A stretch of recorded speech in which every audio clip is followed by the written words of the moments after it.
So today we're going to do a job I expected to do 2 or 3 days ago. So I'm behind schedule, but we want to start getting some plasterboards onto the walls. So we need to build the stud frame, insulate it, also move a network point, and start actually adding to the room instead of subtracting from the room. So I've had a quick run round, cleaned it up. We've got the floorboards down from the last episode.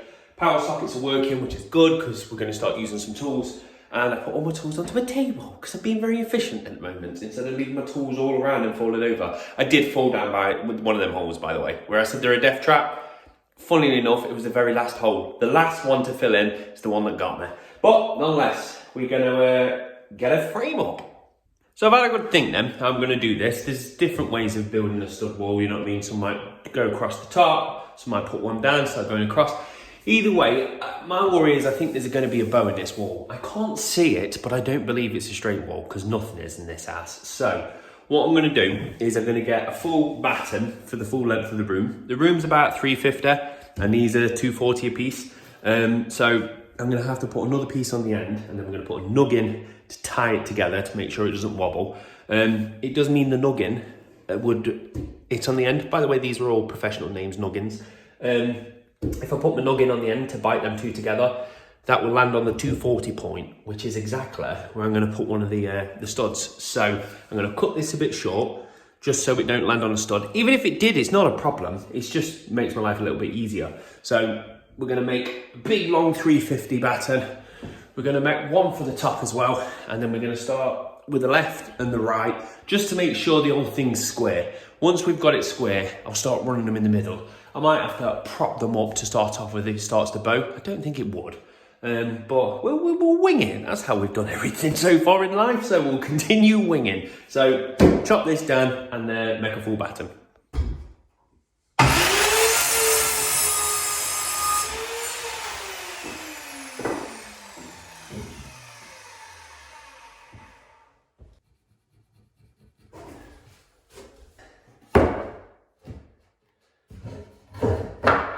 So I'm going to use that to just make sure all of it stays straight.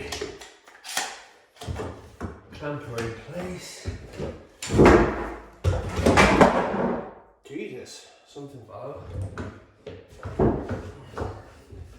Right, so we know that's straight. That's in the middle of that.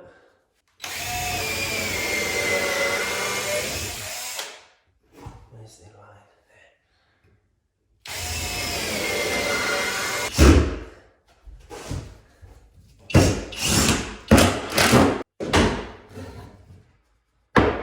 Perfect. Yeah, nothing, no wiggle in there. And if I've done that right, we shouldn't be able to do that. Even if we do, it's not an issue, but I just prefer to keep them like that. Don't know why I'm doing it this way. I don't know why I do most things what ways, but that should be all good.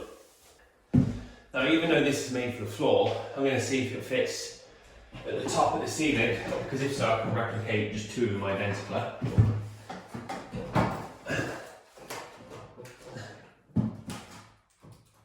Yeah, that fits with a tiny wiggle room, which is good because I don't want it too tight. But look at that.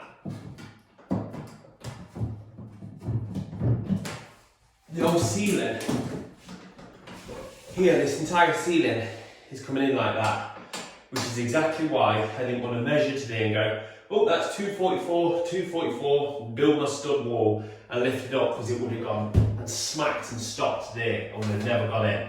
So I'm glad I'm doing it this way now. I knew something would try and get there. So you do this long enough and you start to guess where the problems are going to be coming.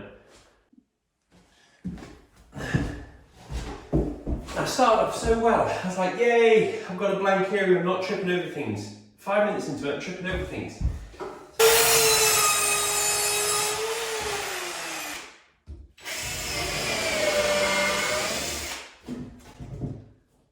Oh, sugar me shit fix.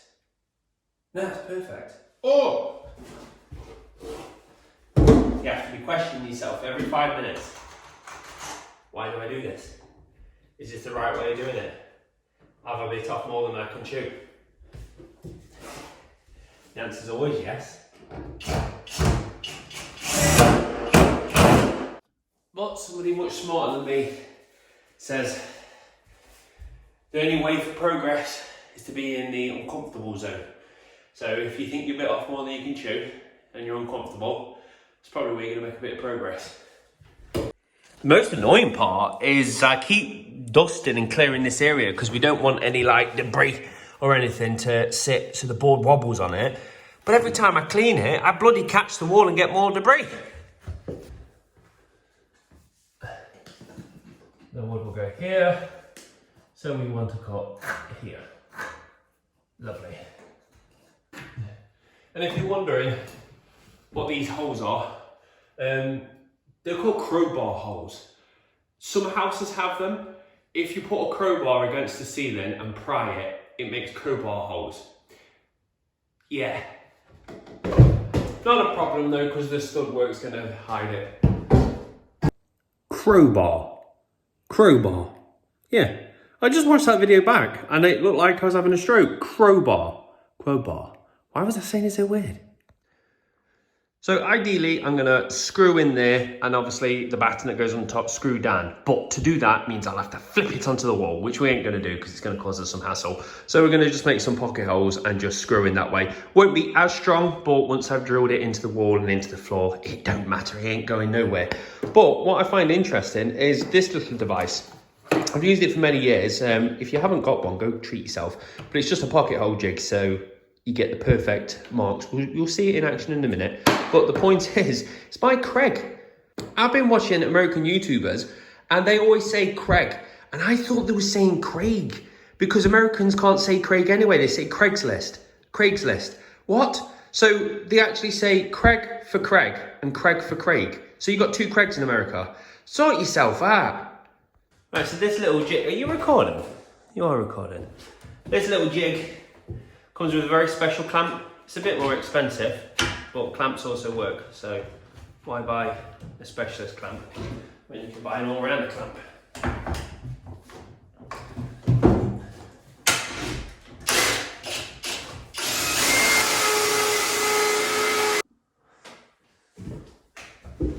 Right, it's, am I going to get clumps on the head time? So, you in that corner, let's get a batten to just encourage you to stay in the corner. You stay with this then. Because before we drill, I haven't actually test fitted that top piece, so we just want to make sure it fits.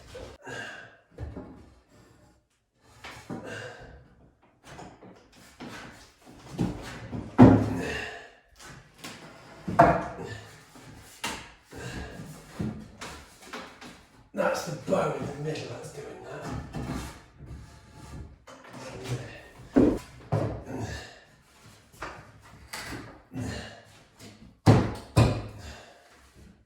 Hopefully it's not going to blow the ceiling, but we'll find out.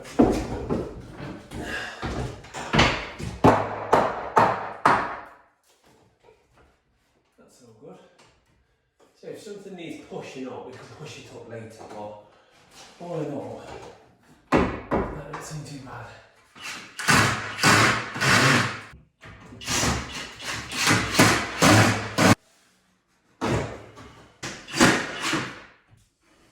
Oh, there you go. I do think that's slightly leaning a bit, because obviously we've just pinned it, but it don't matter. We're going to sort that out in a minute. Also, I keep saying words. Do not ever take the junkie words and try and use those words because they might not be the official terms. I don't know the names of anything. I just know what works and doesn't. So I make words up as I go along. So don't ever go, oh, you need to have a tillywhacker in that corner, or you need to have a crowbar hole. Don't do that. So that should be where the plasterboard finishes. There at 120. We put a nuggin in and mark where the nuggin is. So the plasterboard will have a bit to bite here and a bit to bite here. So this is where we want to have the next one.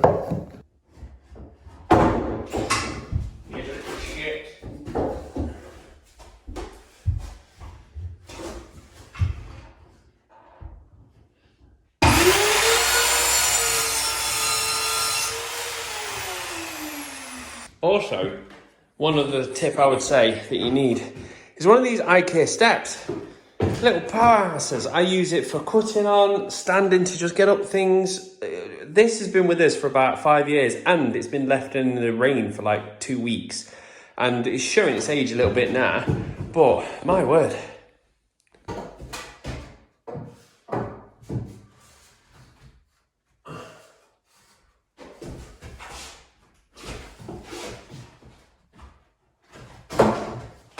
That hurt ordering it locked.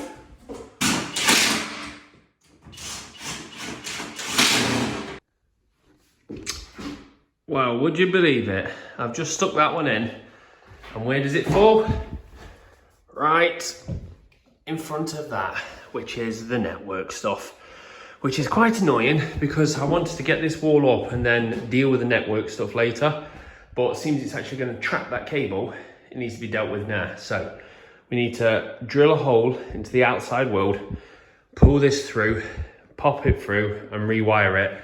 Because if not, I'm going to get murdered by Jo because she's up there and this will disconnect the internet for her. So we're going to have to move fast. But first things first, we're going to work out where our network point is going to be. So I want it as far left as we can because the cupboard's going to go here. I don't think it's going to touch the wall. I think it's going to be slightly away from it. But I would hate to push it back and snap the network cable off. So we want it as far as here. Ideally, I'd want it here, but these need to push out and just grab onto a tiny bit of plasterboard. So I'm just going to go a smidgen from there. I think that will about do it. So a hole there should do it. So you might not be able to see, but this is where the office is, and you've got two cables coming in.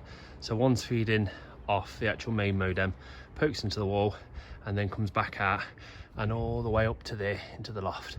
Granted, the cable management ain't too great here, so we're going to move this hole over to here. But to do so, we're going to need some ladders. And this is why I didn't want to do this job just yet. Because the ladders are over there. Shit. Right, I've just had to whiz out to Screwfix and get this little bad boy. I have one, but it's bent. So I thought, sod it, stop trying to cut corners.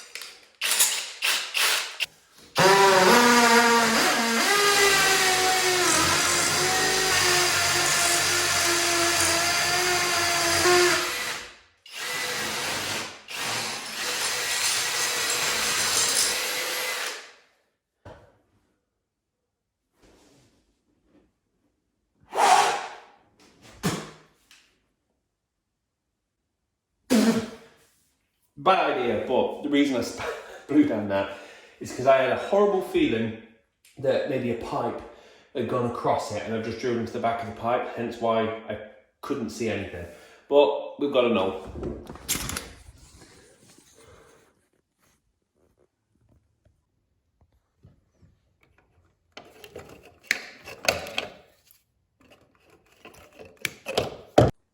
Oh! And very, very special. See this back tape? What I thought was one of these is in, one of these is out. So I'll put some black tape on the in one and then I'll know how to wire it up the next time.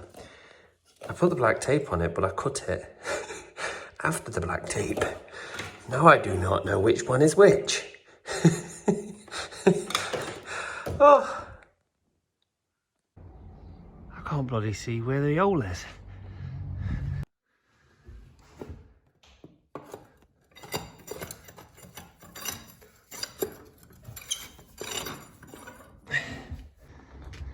There it is.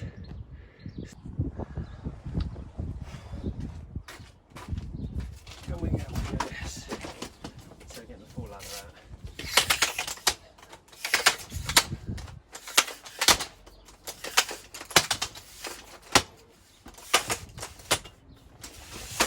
Yes. Oh, that saved my job.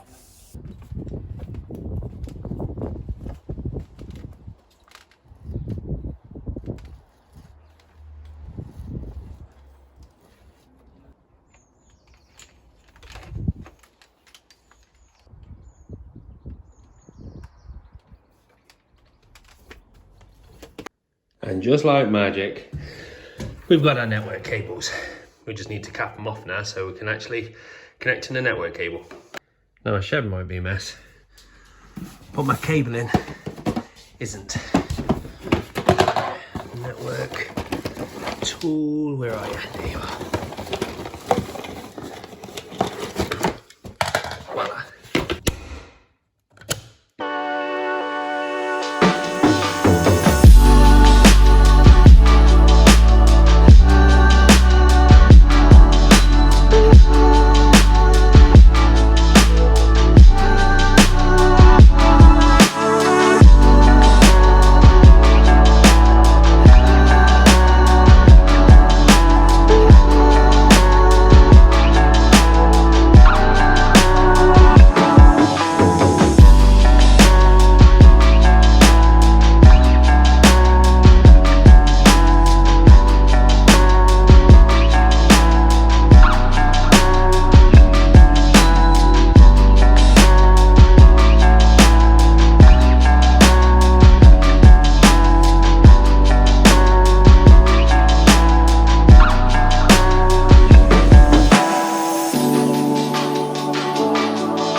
Oh, don't you love it? So a couple of things have gone wrong there. First of all, this video should have been me throwing that up and that one. Oh, I was hoping to have that all in the montage so you could see them both come up. I've come across a problem now, which, to be fair, I just haven't got the patience to stop-start on the camera. It's going to take me a day or two to try and fix, really. So I just want to crack on, not worrying about the camera. Plus, it's not very interesting to film, and it's this window. Now, I've chipped it out because the window kind of bowed and it bugged me and it let a bit of light in, and I want to have blackout blinds for when I'm streaming, no light comes in. So the idea was to just tack it back and make it straight, which should have been straightforward enough, but I've just realised this window is 99 centimetres, but the gap I want is going to be 100 centimetres. Now, I could add some plastic to the edge and give it a little bit more room. I don't really want to add plastic to it, makes it a little bit ugly. So what I'm going to do is start at 99 centimetres, and then time you get to here, it'll actually be 101 centimetres. So it's going to have a natural grow of a centimetre either side, which means blinds can then fit into it. And it means I can fit a blind in perfectly. If I start it here, there'll be a centimetre gap. If I do it there, there'll be 0 gap. Do it there, impossible, because I won't be able to get it that far back. But it's just a poo job. And second of all, I sat down and explained it to you, and I fucking recorded it in slow motion, didn't I? So yeah, there's just me talking to the camera for like 4 minutes in slow motion. So yeah. And also, it's Easter. Happy Easter, everyone. So everywhere's closed. And I wanted to go out and get some foam so I could foam out these gaps. And yeah, I just got to a point now where this is a shit bit, real shit bit. So I'm just going to crack on. Love you and leave you there. And then next time you see it, this should be boarded out. Because I've got a few head scratches, like I've got to work out where the radiator is going to be placed. So I've got to put one of them beams in the right place. These aren't things that actually show off on camera as interesting to actually film.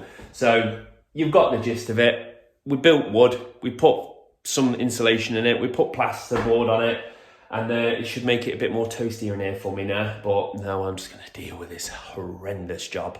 And next time you see us, we should be chucking some plaster on there, and Grant will be joining me, so that should be a much more enjoyable vlog. Thank you very much for watching. Wish me luck. And I'll catch you on the next video.